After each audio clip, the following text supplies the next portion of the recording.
All right, hey everyone, it's Tom the Tampa Golfer here. I'm over at Heights Country Club in Seminole Heights, Tampa. I'm with Spaddy, the owner. So I have a couple quick questions for you, man. So what made you open up an indoor sim in Tampa? So obviously the idea of a simulator is awesome, right? Everybody wants one in their basement. For me, my son was just born, and actually that was when I met you. I was practicing for that tournament, Right. and I was going to my local muni, which I love to death, but there was just no grass on the range. Wow. And I was paying $18 for a bucket of balls, and I started just kind of like snowballing this idea of opening a sim and creating a cool atmosphere with the pool table and the club vibe. And one thing led to another. The building became available, and we jumped on it, and here we are. We've been here for a year and a half now, and it's been a fun journey.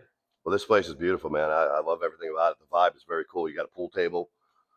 You got what else? You got ping We pong. normally have a poker table there, but we have a private party tonight, so I moved that out of the way to get ready for the catering. Cool. But yeah, so it's really cool. I've met a lot of people here, some good relationships, and we do private parties for a lot of the local business owners and stuff like that. How many members do you have? Right now, we've got 27 members. Wow. We hover right around 27 to 30 members. And it really just depends on the usage. I don't want to say we're capped, but we're pretty close to being capped.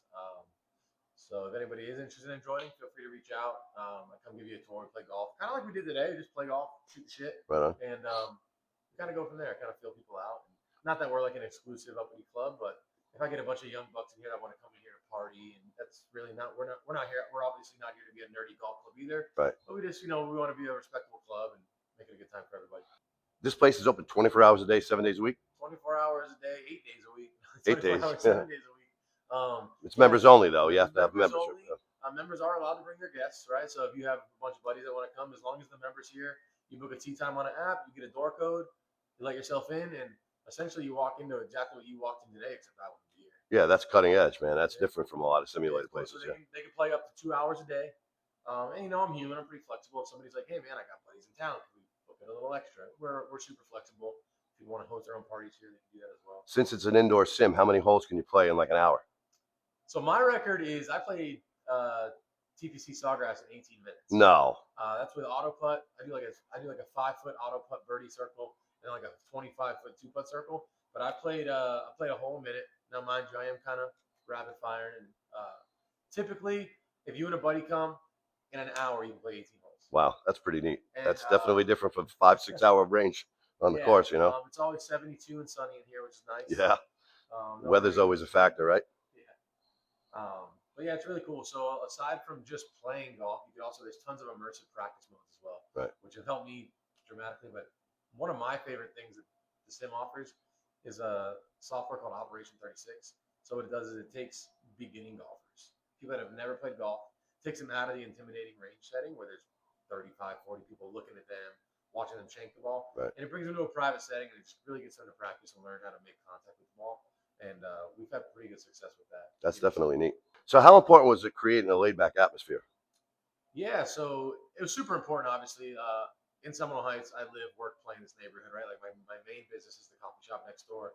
And I realized there was a big gap between the country club and the muni, and there was no one really bridging that unless you wanted to go play like a 6-hour round on a weekend somewhere with one of your buddies, right? We've all done that. We've all done that, and there's nothing wrong with that.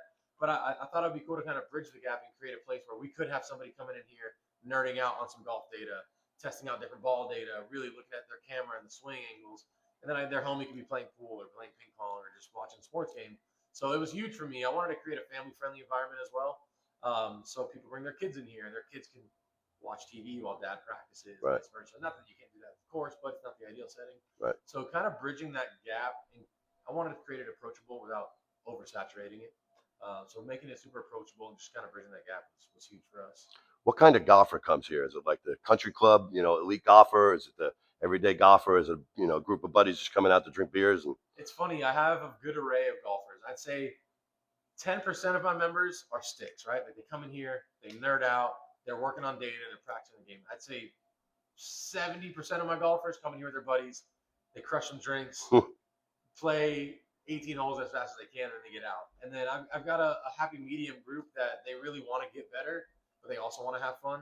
So they can book 2 hours a day. So what a lot of my members do is they'll book 2 hours, they'll practice for an hour, and then a buddy will meet them here for that last hour. right, And I think that's like the sweet spot. Like find a way to balance it, and you obviously don't have to come out here and be a stick. right, But if you're gonna do something and commit, especially if you're gonna go play 4 hours, like not that you want to be a pro, but you want to be good at it, right? right? Right, sure. You don't go play basketball if you absolutely suck at No. basketball. You know, and ain't nobody giving me a layup to play basketball either. Right. So let me ask you this.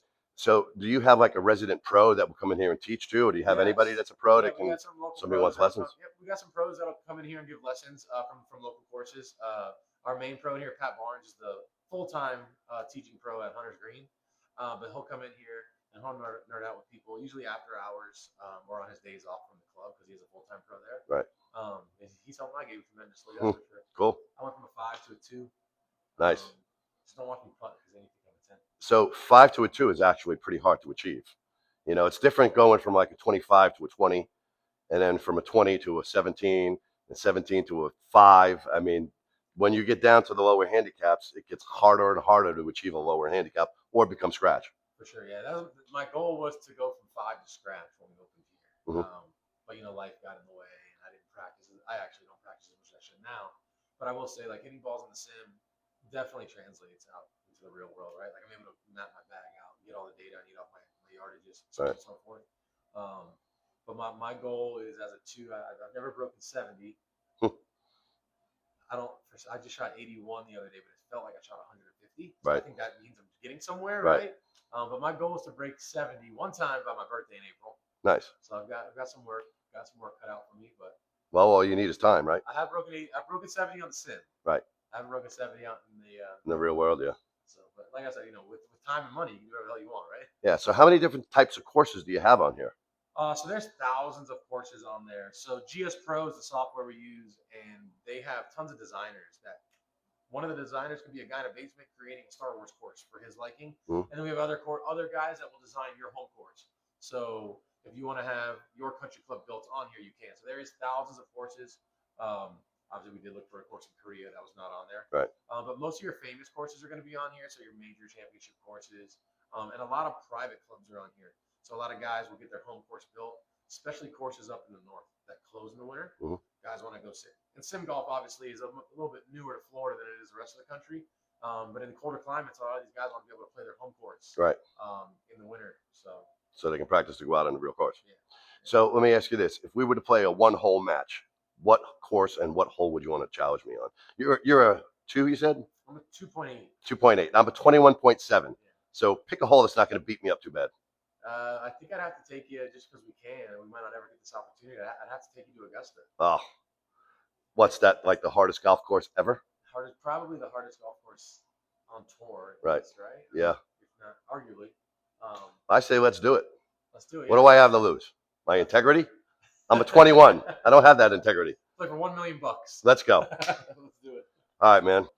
He's a 2 handicap. I'm a 21 handicap. We're going to play hole number 12. It's a par 3 at Augusta National. Let's go. Get it.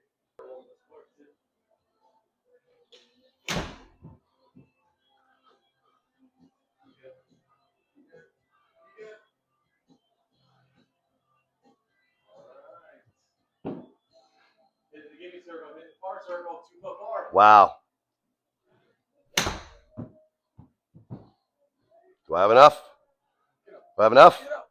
Get up. Ooh, sit soft. Oh, look at that. Now you got a 15-yard shot to a gnarly green. Oh, my God. 15-yard shot. I don't know what I'm going to do here. They're 15 yards. All right. Let's give it a shot.